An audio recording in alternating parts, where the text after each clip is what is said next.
As Ukraine emphasizes the need for a European force to counter Russia, Washington asserts that Europe will not have a place at the negotiating table for peace talks. Donald Trump's chief envoy for Ukraine confirmed that European nations would not be directly involved in discussions, following a U.S. initiative to survey European capitals on their potential contributions to Kyiv's security guarantees.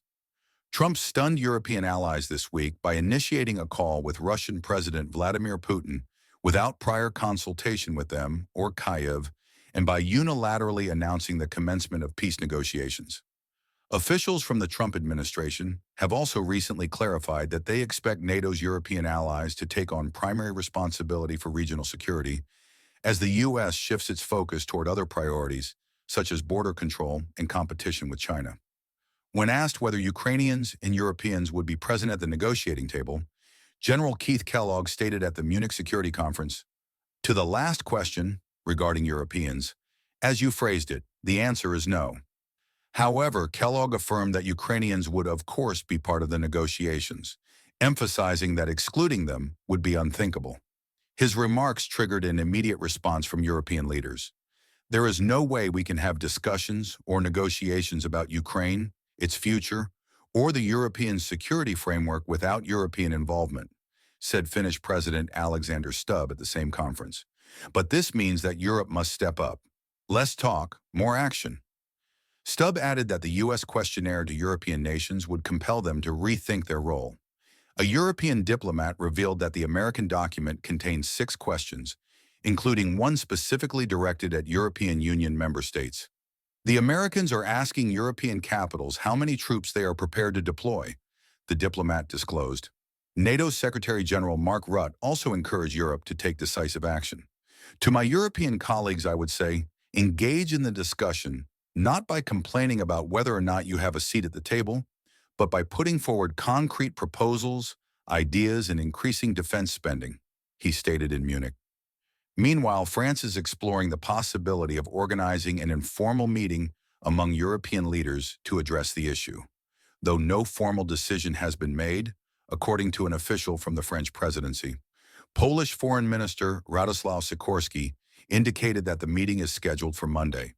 At the conference, Kellogg suggested that negotiations to end the war could focus on territorial concessions from Russia and economic pressure on Putin's oil revenues. Russia is essentially a petrostate, he noted, urging Western nations to step up enforcement of sanctions against Moscow. Earlier, Ukrainian President Volodymyr Zelensky called for the establishment of a European army, arguing that the continent can no longer rely on protection from the United States and that only a strong military presence would ensure Europe is taken seriously by Washington.